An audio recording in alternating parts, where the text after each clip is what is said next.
adik-adik, Assalamualaikum warahmatullahi wabarakatuh. Perkenalkan, nama saya Satri Febrianti. Saya akan menjelaskan apa itu morfofonemik, apa itu kelas terbuka dan kelas tertutup.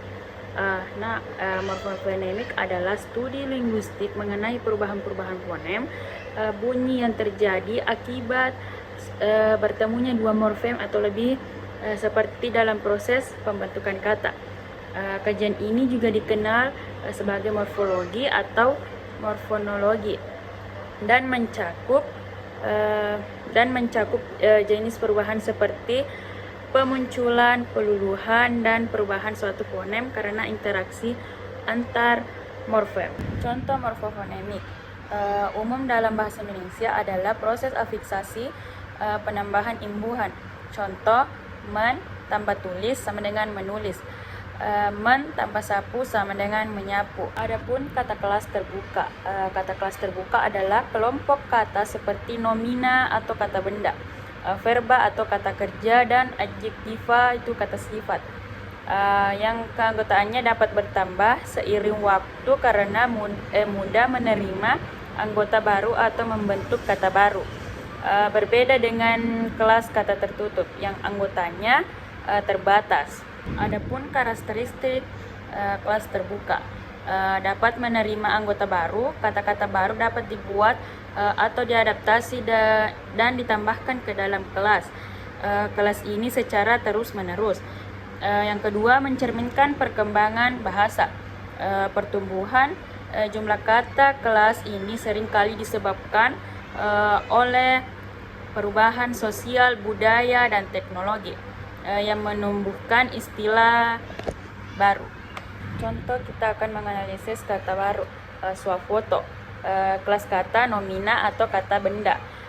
Proses pembentukan katanya, gabungan kata swa tambah foto. Contoh kalimatnya, Ica mengambil swafoto di depan cermin. Contoh kalimat keduanya, swafoto adalah foto diri sendiri yang diambil di kamera ponsel. Analisis perkembangan kelas kata terbuka. Fungsi referensial. Kata kelas terbuka berfungsi membedakan makna dan peran dalam satu kalimat. Fungsi ini terlihat dari peran sistematis yang terus berkembang. Kelas kata tertutup. Kelas kata tertutup yang jumlahnya relatif terhadap, tetap, dan jarang berubah. Anggotanya promina, kata ganti, preposisi, kata depan, konjungsi, kata sambung, interjeksi, kata seru, artikel, kata sandang. Alasan lambat berkembang, fungsinya lebih pada struktur tata bahasa, bukan menamai hal baru. Contoh kelas kata tertutup yang lambat berkembang, promina, saya, aku, gue, kita, mereka, dan lain-lain. Preposisi, contohnya di, ke, dari, pada. Interjeksi, oh, wah, adu, cie. Adapun kata kelas tertutup.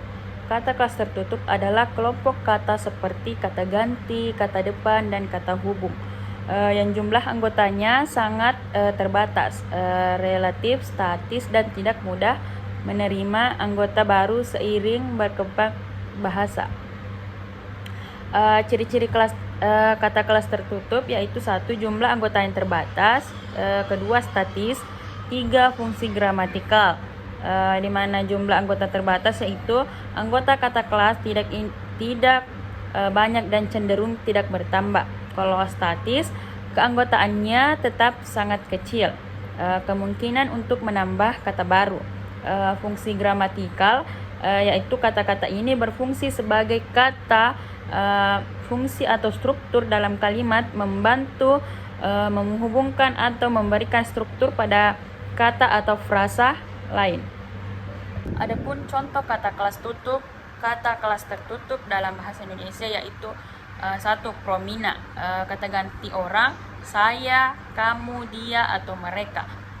Preposisi, kata depan, di, ke, dari, dengan. Konjungsi, kata penghubung, dan atau tetapi mereka. Kita dapat menganalisis yaitu kalimat asli.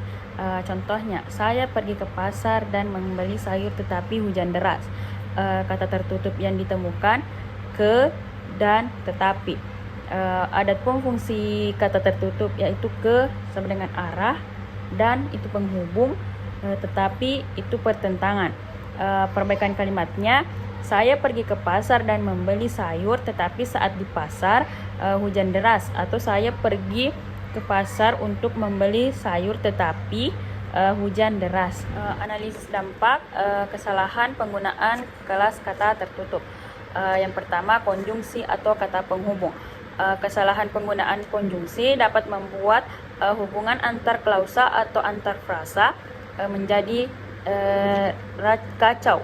Misalnya, penggunaan tetapi yang salah dapat menimbulkan pertentangan yang tidak sesuai dengan maksud kalimat.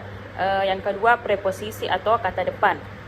Preposisi yang salah seperti penggunaan akan dialih-alih hanya mengacaukan keterangan tempat atau arah. Yang ketiga itu promina. Promina atau kata ganti. Kesalahan penggunaan promina dapat menyebabkan ketentuan ajukan, misalnya penggunaan dia atau itu, yang tidak dapat bisa membuat pembaca bingung tentang siapa tahu apa yang sebenarnya dimaksud. Yang keempat itu partikel. Partikel seperti pun, lah, atau kah berfungsi memberi penegasan, penanda pertanyaan atau penekanan tertentu.